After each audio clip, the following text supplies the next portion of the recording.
സീസണിലെ 32-ാം La Liga മത്സരദിനത്തിൽ Celta വിഗോയ്ക്കെതിരെ ബാഴ്സലോണയ്ക്ക് ആവേശകരമായ വിജയം. സ്വന്തം മൈതാനത്ത് ബാഴ്സ 3-നെതിരെ 4 ഗോളുകൾക്കാണ് വിജയിച്ചത്. ഒരു ഘട്ടത്തിൽ 3-1 പിന്നിൽ പോയ ശേഷം റഫീനിയയുടെ 98-ാം മിനിറ്റിലെ പെനാൽറ്റി ഗോളിലൂടെ ബാഴ്സലോണ അവിശ്വസനീയമായ തിരിച്ചുവരവ് പൂർത്തിയാക്കുകയായിരുന്നു.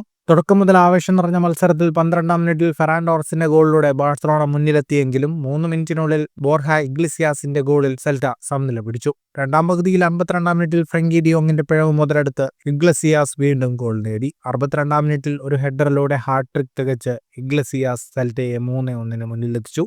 എന്നാൽ ബാഴ്സലോണ തോൽക്കാൻ ഒരുക്കമായിരുന്നില്ല. ഹാൻസി ഫ്ലിക്കിന്റെ തന്ത്രപരമായ മാറ്റങ്ങൾ ഫലം കണ്ടു. 2 മിനിറ്റിനുള്ളിൽ റഫീനിയയുടെ അസിസ്റ്റിൽ ഡാനി ഓൾമോയുടെ ഗോൾ സ്കോർ 3-2 എന്നാക്കി. തുടർന്ന് യമാലിന്റെ അസിസ്റ്റിൽ 68-ാം മിനിറ്റിൽ റഫീനിയയുടെ ഗോൾ ബാഴ്സലോണയ്ക്ക് സമനില നൽകി.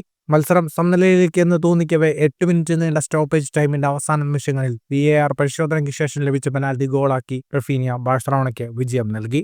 മത്സരത്തിനിടെ പ്രധാന സ്ട്രൈക്കർ റോബർട്ട് ലെവൻഡോസ്കി പരിക്കേറ്റ് പുറത്തായത് ബാഴ്സലോണയ്ക്ക് തിരിച്ചടിയായി. ഈ വിജയത്തോടെ ബാഴ്സലോണ 32 മത്സരങ്ങളിൽ നിന്ന് 73 പോയിന്റുമായി ലാലിഗയിൽ 1-ാം സ്ഥാനത്ത് തുടരുകയാണ്. സെൽറ്റ വിഗോ 43 പോയിന്റുമായി 7-ാം സ്ഥാനത്താണ്. ഫുട്ബോൾ ലോകത്തെ കൂടുതൽ വാർത്തകൾക്കും വിശേഷങ്ങൾക്കുമായി സ്പോർട്സ് കഫേ സബ്സ്ക്രൈബ് ചെയ്യുക.